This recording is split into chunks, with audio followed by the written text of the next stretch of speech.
सुमतिभिषणमेजं शुभ्रकाजं सखाजं सुखमजमनपाजं मुक्त्युपाजं विमाजं गृहजमहममेजं ध्येजमाम्नाजगेजं सदजमसदजेजं श्रीसहाजं भजेजं तपस्वाध्यायशुश्रूषा कृष्णपूजारतं मुनिं विश्वेशमिष्टदं वन्दे परिव्राट् चक्रवर्तिनं श्रीगुरुभ्यो नमः हरिः ओम् श्रियः पत्ते नित्या गणितगुणमाणिक्यविशदप्रभाजालोल्लासोपहत सकलावद्यतमसे जगज्जन्मस्थेमप्रलयरचनाशीलवपुषे नमो शेषां नाजस्मृतिहृदयदीप्ताय हरजे येन प्रादुरभाविभूमिवलजे व्यस्तारिगोसन्ततिः प्राबोधिश्रुतिपङ्कजं करुणया प्राकाशितत्वं परं ध्वान्तं ध्वंसमनाजिसाधुनिकरश्चाकारि सन्मार्गगः तेन व्यासदिवाकरेण सततं मात्याजि मे मानसं व्याप्तिर्यस्य निजे निजे नमः सा पक्षे सपक्षे स्थितिः व्यावृत्तिश्च विपक्षतोऽथ विषजे शक्तिर्न वै बाधिते नैवास्ति प्रतिपक्षयुक्तिरतुलं शुद्धं प्रमाणं समे भूयात् तत्त्वविनिर्णयाय भगवान् आनन्दतीर्थो मुनिः भवति यदनुभावात् तेडमूकोऽपि वाग्मि जडमतिरपि जन्तुर्जायते प्राज्ञमौलिः सकलवचनचेतो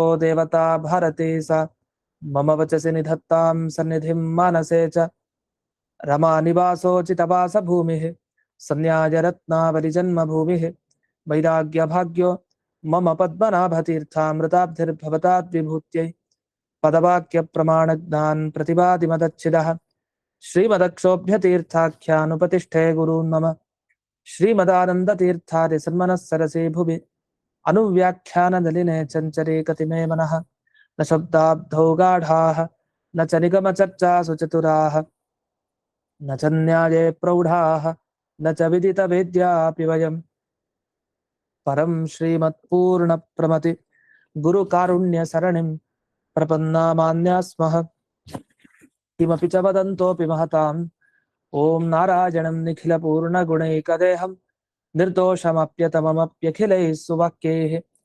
अस्योद्भवादिदमशेषविशेषतोऽपि वन्द्यं सदा प्रियतमं मम सन्नमामि कुपिता हि पणच्छाया समीकृत्या परं सुखं सेवन्ते यत्पदं धीरास्तं भजे वल्लभं श्रियः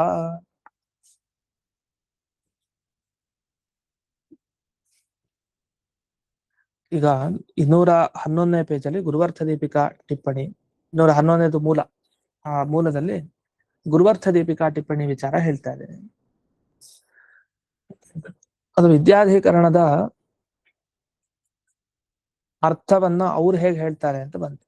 ಅದ್ವೈತಿಗಳು ಅವರು ಈ ವಿದ್ಯೇವತು ನಿರ್ಧಾರಣಾತ್ ಅನ್ನೋ ಈ ಬ್ರಹ್ಮಸೂತ್ರಕ್ಕೆ ಹೇಳುವ ಅರ್ಥನೇ ಬೇರೆ. ಇಲ್ಲಿ ಅಗ್ನಿಯ ಉಪಾಸನೆಯನ್ನ ಮಾಡಬೇಕು. ಅದು ಯಾವ ರೀತಿ ಅಗ್ನಿ? ಅದು ವಿದ್ಯಾತ್ಮಕವಾದ ಅಗ್ನಿ, ಅದು ಕ್ರಿಯಾತ್ಮಕವಾದ ಅಂಗವಾದ ಅಗ್ನಿ ಅಲ್ಲ. ಅಂದ್ರೆ ಆಹುತಿಯನ್ನ ಏನು ಕೊಡ್ತೀವಲ್ಲ, ತುಪ್ಪ ಮತ್ತೆ ಚರು ಇತ್ಯಾದಿಗಳನ್ನ ಅಗ್ನಿಗೆ, ಅಂಥ ಅಗ್ನಿಯ ಬಗ್ಗೆ ಹೇಳಿಲ್ಲ. ಇದು ವಿದ್ಯೆ ಎಂಬ ಅಗ್ನಿ. ಇದು ಅಂದ್ರೆ ಧ್ಯಾನದ ಬಗ್ಗೆ ಹೇಳಿದ್ದಾರೆ ಅಂತ ಅರ್ಥ. ಆ ಧ್ಯಾನನೂ ಕೂಡ ಹೇಗೆ ಹೇಳಿದ್ರು, ಮನುಷ್ಯನ ಜೀವಮಾನದಲ್ಲಿ ಎಷ್ಟೆಷ್ಟು ವೃತ್ತಿಗಳಿದೆ, ಮನೋವೃತ್ತಿಗಳು ಅಂತ ಕರೀತಾರೆ. ಮನೋವೃತ್ತಿ ಅಂದ್ರೆ ಮನಸ್ಸಿನ ಪರಿಣಾಮ, ಜ್ಞಾನ. ಎಷ್ಟೆಷ್ಟು ಜ್ಞಾನ ಬರುತ್ತೆ, ಸಾವಿರಾರು ಜ್ಞಾನ ಇದೆ. 37,000 ಪಶ್ಯತ್ ಅಂತ ಹೇಳ್ತಾರೆ ಆ ವಾಕ್ಯದಲ್ಲಿ. 36,000 ಅಂತ ಹೇಳ್ತಾರೆ. ತರ ಏನೇನು ಮನೋವೃತ್ತಿಗಳಿದೆ ಅದನ್ನ ಅಗ್ನೀನ್ ಅರ್ಕಾನ್ ಮನೋಮಯಾನ್ ಅಂತೆಲ್ಲ ಹೇಳ್ತಾ, ಈ ಮನೋವಿಕಾರಗಳಾದ ಈ ಎಲ್ಲ ಪ್ರತೀತಿಗಳನ್ನ, ಈ ಜ್ಞಾನ ಏನಿದೆ, ಇಂಥ ಜ್ಞಾನಗಳನ್ನ ಧ್ಯಾನ ಮಾಡಬೇಕು ಅಂತ ಬಂತು. ಜ್ಞಾನಗಳನ್ನು ಧ್ಯಾನ ಮಾಡೋದು ಅಂದ್ರೆ ಏನರ್ಥ, ಅದ್ರ ಬಗ್ಗೆನೇ ವಿಷಯ ಅಲ್ಲಿ. ಇದನ್ನೆಲ್ಲ ಅಗ್ನಿ ಅಂತ ಭಾವಿಸ್ಬೇಕು ಅಂತ ಅಷ್ಟೇ ಅರ್ಥ. ಅಗ್ನಿ ಅಂತ ಯಾಕೆ ಭಾವಿಸ್ಬೇಕು? ಅಸದುಪಾಸನೆ ಅಲ್ವಾ, ಜ್ಞಾನ ಬೇರೆ ಅಗ್ನಿ ಬೇರೆ ಅಲ್ವಾ ಅಂತ ಈ ತರ ಎಲ್ಲ ವಿಚಾರ ಹಿಂದೆ ಬಂದಿತ್ತು. ಅದ್ರ ಬಗ್ಗೆ ಇಲ್ಲಿ ಗುರುವರ್ಥ ದೀಪಿಕಾದಲ್ಲಿ ಕೆಲವು ವಿಷಯ ಹೇಳ್ತಾರೆ. ಆ ವಿಷಯ ಬಹಳ ಚೆನ್ನಾಗಿದೆ, ಅದನ್ನ ನೋಡ್ಬೇಕಿದೆ. ಪಕ್ಷ ಇಲ್ಲಿ ಸುಧಾಮೂಲದಲ್ಲಿ 211ನೇ ಸುಧಾಮೂಲದಲ್ಲಿ ಕೊನೆಯಿಂದ 3ನೇ ಲೈನಲ್ಲಿ ಈ ಬೇರೆಯವ್ರು ಏನ್ ವ್ಯಾಖ್ಯಾನ ಮಾಡಿದ್ರು ಇದಕ್ಕೇನು ಉಪಯೋಗ ಅಂತಂದ್ರೆ ಅದಕ್ಕೆ ಹೇಳಿದ್ರು ಸ್ವರ್ಗನೇ ಉಪಯೋಗ, ಇದಕ್ಕೆ ಮೋಕ್ಷ ಅಲ್ಲ. ಇಂಥ ವಿಚಾರ ಈಗ ಯಾಕೆ ಬೇಕು ಅರ್ಥ? ಬ್ರಹ್ಮಸೂತ್ರ ಹೊರಟಿದೆ ಸಾತ್ವಿಕರಿಗೆ ಮೋಕ್ಷ ಕೊಡಿಸ್ಲಿಕ್ಕೆ, ಸ್ವರ್ಗ ಕೊಡಿಸ್ಲಿಕ್ಕಲ್ಲ. ಸ್ವರ್ಗ ಅದು ಯಜ್ಞ ಯಾಗಾದಿಗಳಿಂದ ಸಿಗುತ್ತೆ, ಅದು ಸುಲಭ ಸಾಧ್ಯ. ಹೊಸದ ಯಜ್ಞ ಯಾಗಾದಿ ಮಾಡೋದು ಕಷ್ಟ, ಅದಕ್ಕೆ ದುಡ್ಡು ಖರ್ಚು ತುಂಬಾ ಇರುತ್ತೆ. ಶ್ರೌತ ಯಜ್ಞಗಳಿಗೆ, ಸ್ಮಾರ್ತ ಹೋಮಗಳಿಗೆ ಕಡಿಮೆ. ಸ್ಮಾರ್ತ ಹೋಮ ಅಂತಂದ್ರೆ ಸ್ಮೃತಿಗಳಲ್ಲಿ ಹೇಳಿದ ಈ ಧನ್ವಂತರಿ ಇತ್ಯಾದಿ ಹೋಮಗಳು, ಇದು ಕಡಿಮೆ ಲೆಕ್ಕದಲ್ಲಿ. ಇಷ್ಟೋ ಶ್ರೌತ ಯಜ್ಞ ಲಕ್ಷ ಲಕ್ಷ ಗಟ್ಲೆ ಹೋಗುತ್ತೆ.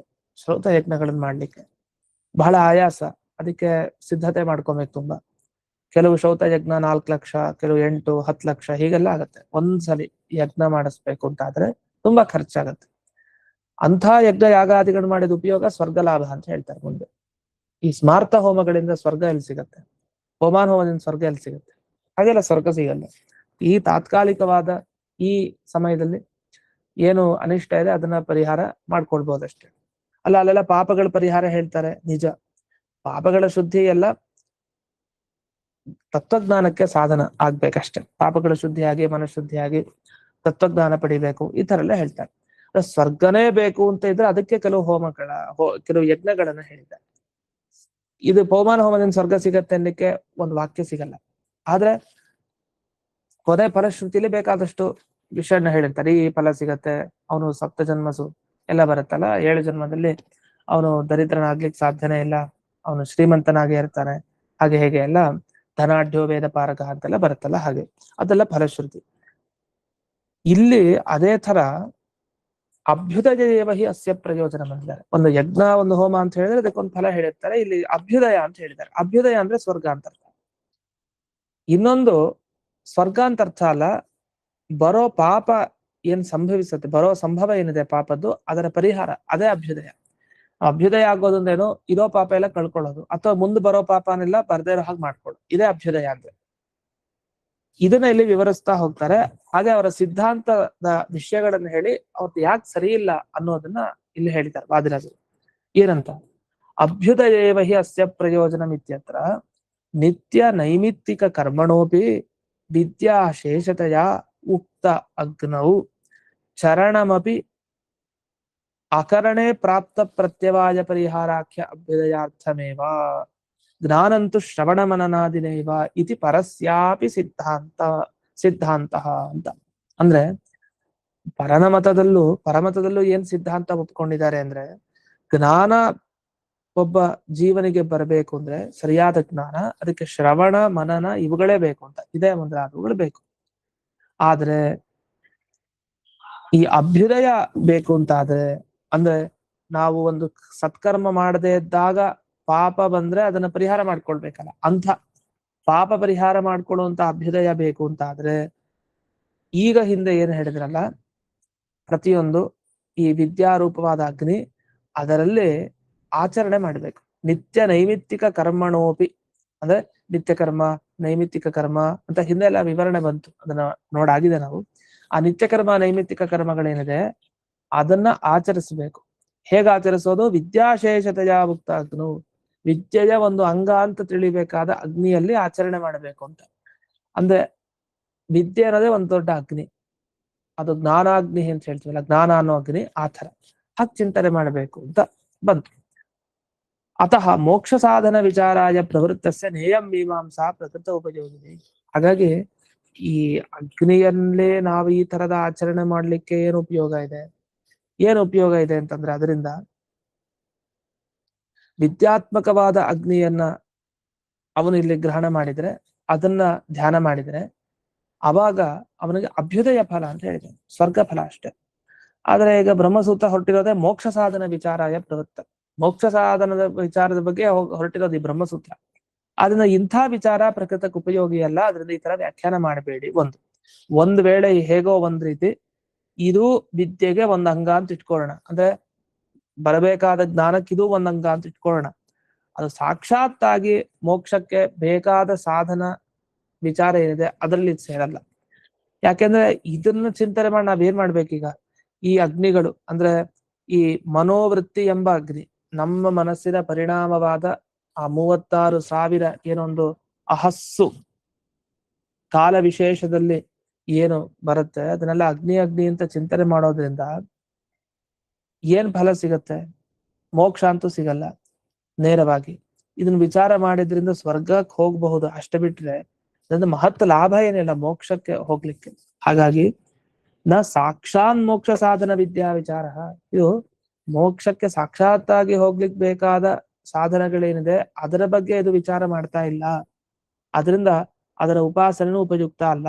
ಹಾಗಾಗಿ ಯದರ್ಥಂ ಉಪಾಸನ ಮುಕ್ತಂ ಸಾ ವಿದ್ಯಾ ಏವನ ಮೋಕ್ಷಾರ್ಥಂ ಉಪಯುಕ್ತ. ಹಾಗಾಗಿ ಯಾವ ಉಪಾಸನೆಗೋಸ್ಕರ ಇಲ್ಲಿ ನೀವು ಒಂದು ವಿದ್ಯಾತ್ಮಕ ಅಗ್ನಿ ಅಂತಲೇ ಉಪದೇಶ ಕೊಟ್ಟರು ನಿಮ್ಮ ಸಿದ್ಧಾಂತದಲ್ಲಿ, ಇದರಿಂದ ಮೋಕ್ಷನೇ ಸಿಗಲ್ಲ, ಮೋಕ್ಷಕ್ಕೆ ಇದು ಬೇಡ. ಯಾಕೆ ಅಂದ್ರೆ ಕರ್ಮದಿಂದಲೇ ಮೋಕ್ಷ ಪಡಿಬಹುದು. ಹಾಗೆ ನೋಡಿದ್ರೆ ಭಗವದ್ಗೀತೆಯಲ್ಲಿ ಒಂದು ಮಾತು ಬರುತ್ತೆ, ಕರ್ಮಣೈವ ಹಿ ಸಂಸಿದ್ಧಿಂ ಆಸ್ಥಿತ ಜನಕಾದಯ. ಸಂಸಿದ್ಧಿ ಅಂದೇನು ಮೋಕ್ಷ ಅಂತ ಅರ್ಥ. ಸಮ್ಯಕ್ ಸಿದ್ಧಿ, ಏನು ಕಷ್ಟ ಇಲ್ಲದೆ ಸುಖ ಸಿಗುವಂತ ಸ್ಥಳ. ಅದನ್ನ ಜನಕಾದಿಗಳು ಹೊಂದಿದ್ದಾರೆ. ಹೇಗೆ? ಕರ್ಮಣ ಏವ ಹಿ, ಕರ್ಮದಿಂದಲೇ ಹೊಂದಿದ್ದಾರೆ. ಹಾಗಾದ್ರೆ ಕರ್ಮದಿಂದಲೇ ಮೋಕ್ಷ ಅಂತ ಸ್ಮೃತಿ ಅಷ್ಟು ಸ್ಪಷ್ಟವಾಗಿ ಭಗವದ್ಗೀತೆ ಹೇಳಿದ ಮೇಲೆ ನೀವು ಇಂಥ ಪ್ರಶ್ನೆಗೆ ಉತ್ತರನೂ ಕೊಡ್ಲಿಲ್ಲ, ಏನೂ ಮಾತಾಡ್ಲಿಲ್ಲ ಇದ್ರ ಬಗ್ಗೆ. ಸುಮ್ನೆ ವಿದ್ಯಾತ್ಮಕವಾದ ಅಗ್ನಿ ವಿದ್ಯಾಧಿಕರಣಕ್ಕೊಂದು ವ್ಯಾಖ್ಯಾನ ಬರ್ತೀವಿ, ಈ ಶಾಖೆಯಲ್ಲಿ ಒಂದು ಮಾತು ಬಂದಿದೆ ಅದಕ್ಕೆ ಹೀಗರ್ಥ ಅಂತ ಹೇಳ್ತಾ ಇದೀರಿ, ಬಿಟ್ರೆ ಇದರಿಂದ ಏನು ಉಪಯೋಗ? ಆದ್ರಿಂದ ನೀವು ಹೇಳಿದ ಈ ಪ್ರತಿಯೊಂದು ಮನೋವೃತ್ತಿಗಳನ್ನ ಅಗ್ನಿ ಅಂತ ಕಾಣಬೇಕು ಅಂದ್ರೆ, ಈ ನಾವು ಪ್ರತಿನಿತ್ಯ ಏನೇನು ಜ್ಞಾನವನ್ನ ಪಡಿತಾ ಇದೀವಿ ಇದನ್ನ ಒಂದು ದೊಡ್ಡ ಅಗ್ನಿ ಅಂತ ಕಾಣೋದ್ರಿಂದ ಏನು ಉಪಯೋಗ? ಅದರಿಂದ ಏನ್ ಲಾಭ ಇದೆ? ಏನ್ ಲಾಭ ಇಲ್ಲ. ಅದ್ರ ಬದಲು ಧರ್ಮದಿಂದಲೇ ಮೋಕ್ಷ ಯಾಕಿಲ್ಲ ಅನ್ನೋದಕ್ಕೊಂದು ಪ್ರಶ್ನೆಗೆ ಉತ್ತರ ಕೊಟ್ರೆ ಅದಕ್ಕಾರ ಏನೋ ಒಂದು ಉಪಯೋಗ ಇದೆ. ಅಷ್ಟೇ ಅಲ್ಲದೆ ಸಮಾಧಿ ಅವಸ್ಥೆಯಲ್ಲಿ ಅಂತ ಒಂದು ವ್ಯಾಖ್ಯಾನ ಮಾಡಿದಾರಂತೆ, ಇಲ್ಲಿಲ್ಲ, ಮೂಲದಲ್ಲಿ ಸಿಗಲ್ಲ ನಮಗೆ ಇದು ವ್ಯಾಖ್ಯೆ. ಇಲ್ಲಿ ಗುರುವರ್ಥ ದೀಪಿಕಾದಲ್ಲೇ ಇರೋದು ಈ ವಿಚಾರಗಳು. ಸಮಾಧಿ ಅವಸ್ಥೆಯಲ್ಲಿ ಅಂತ ಹೇಳಿದ್ದಾರೆ. ಸಮಾಧಿ ಅವಸ್ಥೆ ಅಂದ್ರೆ ಏನಂತ ಅಂದ್ರೆ, ಯಾವಾಗ ಇವ್ನು ಧ್ಯಾನ ಮಾಡ್ಬೇಕು ಇದನ್ನ? ಇವನ್ ಸಮಾಧಿ ಅವಸ್ಥೆಯಲ್ಲಿ ಇದ್ದಾಗ ಈ ತರ ಚಿಂತನೆ ಮಾಡ್ಬೇಕು. ಏನಂತ? ಪ್ರತಿಯೊಂದು ಮನಸ್ಸಿನ ವಿಕಾರ ಮನೋವೃತ್ತಿ ಜ್ಞಾನಗಳೇನಿದೆ ಅದನ್ನೆಲ್ಲ ಅಗ್ನಿ ಅಗ್ನಿ ಇಷ್ಟಕಚಿತ ರೂಪ ಅಗ್ನಿತ್ವೇನ ಅಪಶ್ಯತ ಅಂತ. ಇದು ಶ್ರೌತ ಯಜ್ಞಗಳ ಬಗ್ಗೆ ಹೇಳ್ತಾರೆ. ಅಲ್ಲಿ ಈ ಆಕಾರಗಳಿರುತ್ತೆ. ಗರುಡನ ಆಕಾರದಲ್ಲಿ ಒಂದು ನಿರ್ಮಾಣ ಮಾಡಿರ್ತಾರೆ, ಗರುಡ ಚಯನ ಅಂತ ಕರೀತಾರೆ. ಗರುಡ ಚಯನ, ಇನ್ನು ಅನೇಕ ತರಹದ ಆಕಾರಗಳನ್ನ ನೋಡ್ಬೋದು. ಸೋಮಯಾಗ ಎಲ್ಲ ನಡೆಯುತ್ತಲ್ಲ, ಅಂತ ಸಂದರ್ಭದಲ್ಲಿ ಹೊಸ ಆಕಾರಗಳನ್ನು ಹಾಕಿರ್ತಾರೆ. ಆ ತರ ಧ್ಯಾನ ಮಾಡ್ಬೇಕು ಅಂತ ಹೇಳ್ತಾ ಇದ್ದಾರೆ ಅವರು. ನಿಜವಾಗಿ ಹೋಮ ಅಲ್ಲ ಅಥವಾ ಆಹುತಿ ಕೊಡೋದಲ್ಲ, ಆ ತರ ಒಂದು ಚಿಂತನೆ ಮಾಡ್ಬೇಕು ಅಂತ. ಯಾವ್ದನ್ನ? ನಮ್ಮ ಮನೋವೃತ್ತಿಗಳನ್ನ ಪ್ರತಿನಿತ್ಯ ಯಾವ ಯಾವ ಮನೋವೃತ್ತಿ ಬರುತ್ತೆ ಅಂಥದ್ದನ್ನೆಲ್ಲ ಸೇರಿಸಿ ಹಾಗೆ ಧ್ಯಾನ ಮಾಡಬೇಕು. ಅದು ಅಗ್ನಿ ಅದು ಅಂತ ಧ್ಯಾನ ಮಾಡಬೇಕು ಅಂತ ಹೇಳಿದ್ದಾರೆ. ಆದ್ರೆ ಇದನ್ನ ಯಾವ ಅವಸ್ಥೆಯಲ್ಲಿ ಇದ್ದಾಗ ಮಾಡ್ಬೇಕು? ಸಮಾಧಿ ಅವಸ್ಥೆ ಅಂದ್ರೆ ಅವನಿಗೆ ಹೊರಗಿನ ವಸ್ತುಗಳ ಬಗ್ಗೆ ಎಚ್ಚರ ಇರಲ್ಲ, ಮುಳುಗಿರ್ತಾನೆ ಏಕಾಗ್ರನಾಗಿ, ಏಕಾಗ್ರ ಚಿತ್ತದಿಂದ, ಆಗ ಅಂತ ಹೇಳ್ಬೇಕು. ಆದ್ರೆ ಸಮಾಧಿ ಅವಸ್ಥೆಯಲ್ಲಿ ಒಂದು ನಿಯಮ ಇದೆ ಅವ್ರ ಮತದಲ್ಲಿ, ಏನು ಸಂಸ್ಕಾರ ಉಳಿದಿರಲ್ಲ, ಎಲ್ಲ ಹೊರಟೋಗ್ಬಿಟ್ಟಿರುತ್ತೆ. ಹೊರಗಿನ ಸಂಸ್ಕಾರ ಇರಲ್ಲ, ಏನು ಸಂಸ್ಕಾರ ಇಲ್ದೇನೆ ಅವನು ಧ್ಯಾನ ಮಾಡ್ತಾ ಕೂತಿರ್ತಾನೆ. ಅದೇ ಸಮಾಧಿ ಅಂದ್ರೆ ನಿರ್ವಿಕಲ್ಪಕ ಸಮಾಧಿ ಅಂತ ಕರೀತಾರೆ ಇದಕ್ಕೆ. ಸವಿಕಲ್ಪಕ ಸಮಾಧಿ, ನಿರ್ವಿಕಲ್ಪಕ ಸಮಾಧಿ ಅಂತ. ಇದನ್ನ ಪತಂಜಲಿ ಯೋಗ ಸೂತ್ರದಲ್ಲೂ ಹೇಳ್ತಾರೆ ಈ ವಿಷಯವನ್ನ. ನಿರ್ವಿಕಲ್ಪಕ ಸಮಾಧಿ ಅಂದ್ರೆ ಏನರ್ಥ? ಬಾಹ್ಯ ಪ್ರಪಂಚದ ಪರಿವೇ ಇಲ್ಲ, ಅದೆಲ್ಲ ಸುಳ್ಳು ಸುಳ್ಳು ಅಂತ ಜ್ಞಾನ ಬಂದು ಉಳಿಯೋದು ಏನೂ ಇಲ್ಲ, ನಾನೊಬ್ನೇ ಕೂತಿದ್ದೀನಿ ಧ್ಯಾನ ಮಾಡ್ತಾ ಇದ್ದೀನಿ ಅಂತ. ಸವಿಕಲ್ಪಕ ಸಮಾಧಿ ಅಂದ್ರೆ ಬೇರೆ, ಎಲ್ಲ ಇದೆ ಅಂತ ಹೊರಗಿನ ಎಚ್ಚರ ಇದ್ದು ಮಾಡುವಂತ ಧ್ಯಾನ. ಇಲ್ಲಿ ನಿರ್ವಿಕಲ್ಪಕ ಸಮಾಧಿ ಬಗ್ಗೆ ಹೇಳ್ತಾ ಇದ್ದಾರೆ. ನಿರ್ವಿಕಲ್ಪಕ ಸಮಾಧಿಲಿ ಏನಾಗತ್ತೆ? ಅದ್ವೈತ ಉಪಾಸನೆ ಅಂತ ಲೆಕ್ಕ ಅದು. ಎರಡನೇದು ಯಾವ್ದು ಜಗತ್ತಿಲ್ಲ, ನಿರ್ವಿಕಲ್ಪಕ, ಏನು ಜಗತ್ತಿಲ್ಲ, ನಾನೊಬ್ಬ ಕಣ್ಣು ಮುಚ್ಕೊಂಡು ಧ್ಯಾನ ಮಾಡ್ತಾ ಇದ್ದೇನೆ, ನನ್ನ ಪಕ್ಕ ಏನೂ ಇಲ್ಲ ನನ್ನ ದೇಹನೂ ಇಲ್ಲ ಅಂತ ಕೊನೆಗೆ ಆ ಲೆವೆಲ್ಗೆ ಹೋಗ್ಬೇಕು. ಅದನ್ನ ಹೇಳ್ತಾರೆ, ಸಂಸ್ಕಾರ ಯಾವುದು ಬಾಹ್ಯ ಪದಾರ್ಥಗಳದ್ದು ಇರಲ್ಲ, ತಿರೋಹಿತ ಮುಚ್ಚಿ ಹೋಗಿರುತ್ತಾಗ ಆ ಧ್ಯಾನ ಮಾಡ್ಬೇಕಾದ್ರೆ ದೇಹಕ್ಕೆ ಮೂಲ ಎಲ್ಲಿದೆ? ಈ ದೇಹಕ್ಕೆ ಮೂಲನೇ ಇಲ್ಲ. ಯಾಕೆ? ದೇಹಕ್ಕೆ ಮೂಲ ಅಂದ್ರೇನು? ಅವಿದ್ಯೆನೇ ಹೋದ್ಮೇಲೆ ಅದ್ವೈತ ಸಾಕ್ಷಾತ್ಕಾರ ಆದಾಗ ದೇಹ ಎಲ್ಲಿ ಉಳಿಯುತ್ತೆ? ದೇಹ ಉಳಿಯಲ್ಲ, ದೇಹಪಾತ ಆಗ್ಬೇಕು. ಆದ್ರಿಂದ ನೀವು ದೇಹ ತೋರ್ಲಿಕ್ಕೆ ಬೇಕಾದ ವಸ್ತುಗಳೇನಿದೆ ಅದನ್ನ ತೋರಿಸತ್ತೆ ಅವಿದ್ಯೆಯ ಸ್ವಲ್ಪ ಭಾಗಗಳು ಅಂತ ಏನ್ ವ್ಯಾಖ್ಯಾನ ಮಾಡಿದ್ರೆ ಅದು ಸರಿ ಇಲ್ಲ ಅಂತ. ನನ್ನೇ ಅದ್ರ ಬಗ್ಗೆನೇ ಚರ್ಚೆ ಬಂತು, ಅಲ್ಲಿ ಯಾವ್ದು ಸರಿ ಪಂಕ್ತಿ ಅಂತ. ಇವ್ರು ನೋಡಿ, ಗುರುವರ್ಥ ದೀಪಿಕಾದಲ್ಲಿ ಹೇಳಿದ ವಾಕ್ಯ, ಪರಿಮಳ ಟಿಪ್ಪಣಿ, ರಾಯರ ಟಿಪ್ಪಣಿಯಲ್ಲಿ ಬಂದ ವಾಕ್ಯ ಒಂದೇ, ವ್ಯತ್ಯಾಸ ಇಲ್ಲ. ಬೇರೆ ಟಿಪ್ಪಣಿಕಾರರು ಬೇರೆ ಸ್ವಲ್ಪ ವ್ಯತ್ಯಾಸ ಇದೆ. ಅದ ಇವ್ರ ಪ್ರಕಾರ ಪಾಠ ಸುಧಾ ಪಂಕ್ತಿ ಇದೆ ಹಾಗೆ ಇರ್ಬೇಕು. ದೇಹ ಆಭಾಸ ಜನಕ ಆಭಾಸ, ಪರಿಮಳದಲ್ಲೂ ಹಾಗೆ ದೇಹ ಆಭಾಸಜನಕ ಆಭಾಸ ಅಂತಾನೆ ಇದೆ.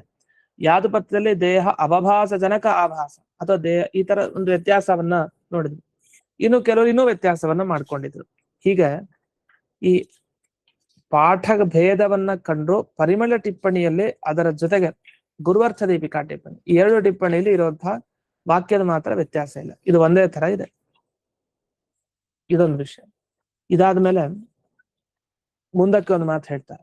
ಹಾಗಾಗಿ ಏನಾಯ್ತು, ಸಮಾಧಿ ಅವಸ್ಥೆಯಲ್ಲಿ ಕೂತಿರೋ ವ್ಯಕ್ತಿ ಧ್ಯಾನ ಮಾಡಬೇಕು ಅಂದ್ರೆ ಅವನಿಗೆ ದೇಹನೇ ಕಾಣಲ್ಲ, ದೇಹಕ್ಕೆ ಬೇಕಾದದ್ದು ಕಾಣಲ್ಲ. ಹಾಗಾಗಿ ಅವನು ಹೇಗೆ ಈಗ ಎಲ್ಲಾ ತನ್ನ ಜ್ಞಾನಗಳನ್ನ ಅಗ್ನಿ ಅಗ್ನಿ ಅಂತ ಚಿಂತನೆ ಮಾಡ್ಲಿಕ್ಕೆ ಸಾಧ್ಯ? ನೀವು ಮೋಕ್ಷ ಸ್ವರ್ಗ ಅದು ದೂರ, ಮೊದಲು ಧ್ಯಾನ ಮಾಡೋದು ಹೇಗೆ, ಅದೇ ಸಾಧ್ಯ ಇಲ್ವಲ್ಲ ಅಂತ ಪ್ರಶ್ನೆ. ಇದು ಒಂದು. ಅದರಿಂದ ನಿಮ್ಮ ಮತ ಸರಿ ಇಲ್ಲ, ನೀವು ಹೇಳಿದ ವ್ಯಾಖ್ಯಾನ ಮಾಡಿ ಸರಿ ಇಲ್ಲ. ಇನ್ನು ಭೂಯಸ್ತ್ವಾಚ ತದ್ವಾದ ಇತ್ಯಧಿಕರಣೆ, ಇನ್ನೊಂದು ಭೂಯಸ್ವಾಧಿಕರಣ ಅಂತ ಬರುತ್ತೆ ಬ್ರಹ್ಮಸೂತ್ರದಲ್ಲಿ. ಅಲ್ಲಿ ಈ ದೇಹ ಏನಿದೆಯಲ್ಲ ಪ್ರಾಕೃತ ದೇಹ, ಅದು ಭೂತತ್ರಯಾತ್ಮಕ ಅಂತಾರೆ. ಅಂದ್ರೆ ಪೃಥ್ವಿ, ಜಲ, ತೇಜಸ್, ಈ ಮೂರು ಭೂತಗಳಿಂದ ಸೃಷ್ಟಿಯಾದ ದೇಹ. ಮೂರು ಭೂತಗಳೇ ಈ ದೇಹವಾಗಿದೆ ಅಂತ ಸೂತ್ರಕಾರರೇ ಹೇಳಿದ್ದಾರೆ. ಈಗ ನಿಮ್ಮ ಪ್ರಕಾರ ಏನಾಯ್ತು, ಅರ್ಥಕ್ರಿಯಾ ಸಮರ್ಥ ಪ್ರಪಂಚ ಉಪಾದಾನ ಮಾಯಾಕಾರ ತತ್ವ ಸಾಕ್ಷಾತ್ಕಾರೇಣ ವಿಲೀಯತೆ ತ್ವಜೇವ ಉಕ್ತತ್ವಾತ್ ಅರ್ಥಕ್ರಿಯಾ ಸಮರ್ಥ ಪಂಚಭೂತಾದಿ ಪ್ರಪಂಚ ನಿವೃತ್ತಿ ತ್ವಜೇವ ಉಕ್ತ. ಅಂದ್ರೆ ದೇಹ ಮೂರು ಭೂತಗಳಿಂದ ಅಂತ ಹೇಳಿದ್ದಾರೆ. ಅದನ್ನ ತ್ರಿವೃತ್ಕರಣ ಅಂತ ಕರೀತಾರೆ. ಮೂರು ಭೂತಗಳು ಸೇರಿ ದೇಹ ಆಗುತ್ತೆ. ಅಂದ್ರೆ ಪೃಥ್ವಿ, ಜಲ, ತೇಜಸ್ಸು ಮೂರು ಸೇರಿ. ಆಕಾಶವಾಯುಗಳು ಇರತ್ತೆ, ಅದನ್ನ ತಗೊಳ್ಳಲ್ಲ, ಪಂಚಭೂತ ಶರೀರ. ಮೂರು ಮುಖ್ಯ. ಯಾಕೆ ಪೃಥ್ವಿ ಅಂಶ, ಜಲಾಂಶ, ತೇಜಸ್ಸಿನ ಅಂಶ ನಮ್ಮ ದೇಹದಲ್ಲಿ ಇರತ್ತೆ, ಅದು ಮುಖ್ಯ. ಆಕಾಶ ಎಲ್ಲಾ ಕಡೆ ಇದೆ, ವಾಯು ಎಲ್ಲಾ ಕಡೆ ಇದೆ, ಸರ್ವತ್ರ ಇರೋ ದ್ರವ್ಯ ತಗೊಳ್ಲಿಕ್ಕೆ ಹೋಗಲ್ಲ. ಅದರಿಂದ ನಮ್ಮ ದೇಹದಲ್ಲೇ ಇರುವ ವಿಶೇಷಾಂಶಗಳನ್ನು ತಗೊಂಡು ಈಗ ಭೂತತ್ರಯಾತ್ಮಕತ್ವ ಹೇಳ್ತಾರೆ. ಓಂ ತ್ರಾತ್ಮಕತ್ವಾತ್ತು ಭೂಯಸ್ವಾದ್ವೋಂ ಅಂತ ಒಂದು ಬ್ರಹ್ಮಸೂತ್ರ ಇದೆ 3ನೇ ಅಧ್ಯಾಯದಲ್ಲಿ. ಅದರ ಪ್ರಕಾರ ತ್ರಾತ್ಮಕತ್ವ ಹೇಳ್ತಾರೆ. ಹಾಗೆ ಅಲ್ಲಿ ಭೂತತ್ರಯಾತ್ಮಕತ್ವ ಹೇಳಿದ್ದಾರೆ. ಇದು ಪ್ರಾಕೃತ ದೇಹಕ್ಕೆ. ಇನ್ನು ಸೂತ್ರಕಾರರೇ ಹೇಳಿದ್ರು. ಇದನ್ನ ಯಾಕೆ ಈಗ ಸದ್ಯಕ್ಕೆ ಹೇಳ್ತಾ ಇದಾರೆ ಅಂದ್ರೆ, ಈಗ ಸಮಾಧಿ ಅವಸ್ಥೆಯಲ್ಲಿ ಒಬ್ಬ ಕೂತಿರ್ತಾನಲ್ಲ ನಿಮ್ಮ ಸಿದ್ಧಾಂತದಲ್ಲಿ, ಅವನೇನ್ ಧ್ಯಾನ ಮಾಡ್ಬೇಕು ಗೊತ್ತಾಯ್ತು. ಅಗ್ನಿ ಅಂತ ಧ್ಯಾನ ಮಾಡ್ಬೇಕು, ಎಲ್ಲ ಮನೋವೃತ್ತಿಗಳನ್ನ ಧ್ಯಾನಗಳನ್ನ ಅಂತ ಗೊತ್ತಾಯ್ತು. ಆದ್ರೆ ಅವ್ನು ಧ್ಯಾನ ಮಾಡ್ಬೇಕಾದ್ರೆ ಅವನಿಗೆ ದೇಹ ಕಾಣ್ಬೇಕು, ಪ್ರಪಂಚ ಎಲ್ಲ ಇರ್ಬೇಕು. ಈ ದೇಹ ಭೂತ, ಮೂರು ಭೂತದಿಂದ ಆಗಿದ್ದು. ಮೂರು ಭೂತ ಎಲ್ಲಿರತ್ತಾಗ ಅವನು ಧ್ಯಾನಾವಸ್ಥೆ ಪರಿಪಕ್ವಾವಸ್ಥೆಗೆ ಹೋದಾಗ ಅದ್ವೈತ ಸಾಕ್ಷಾತ್ಕಾರ ಆದ್ಮೇಲೆ ಇದು ಯಾವ ಪ್ರಪಂಚ ಸುಳ್ಳು ಯಾವ್ದು ಇಲ್ಲ ಅಂತ ಗೊತ್ತಾಗತ್ತೆ ಅವನಿಗೆ. ಇದು ಯಾವ್ದು ಅರ್ಥಕ್ರಿಯಾಕಾರಿ ಅಲ್ಲ, ಇದನ್ನೇನು ಪ್ರಯೋಜನ ಇಲ್ಲ ಅಂತ ಗೊತ್ತಾಗತ್ತೆ.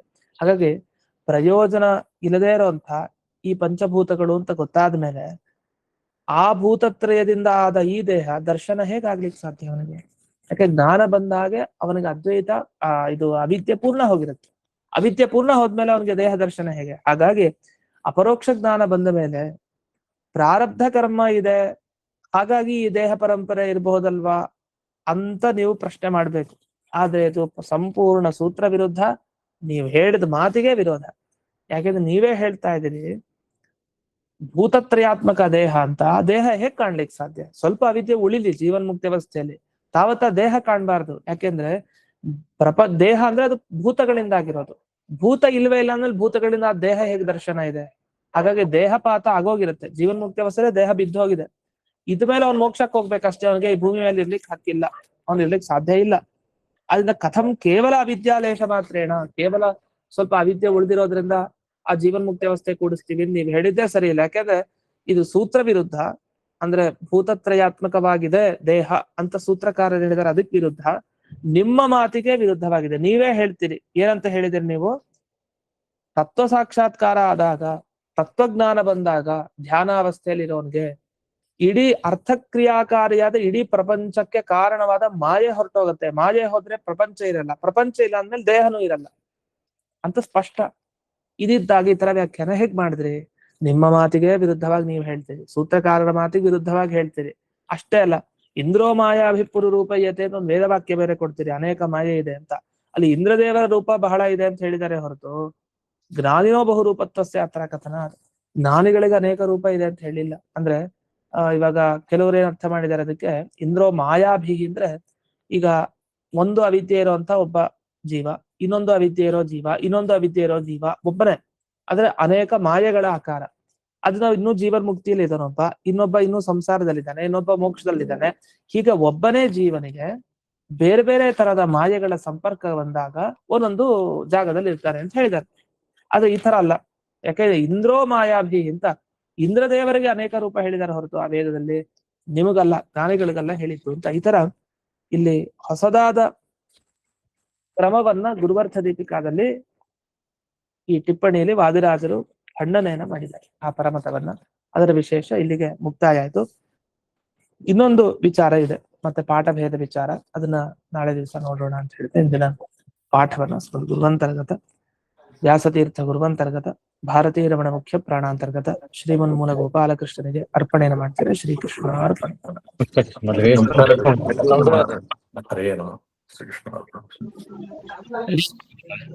ನಮಸ್ಕಾರ.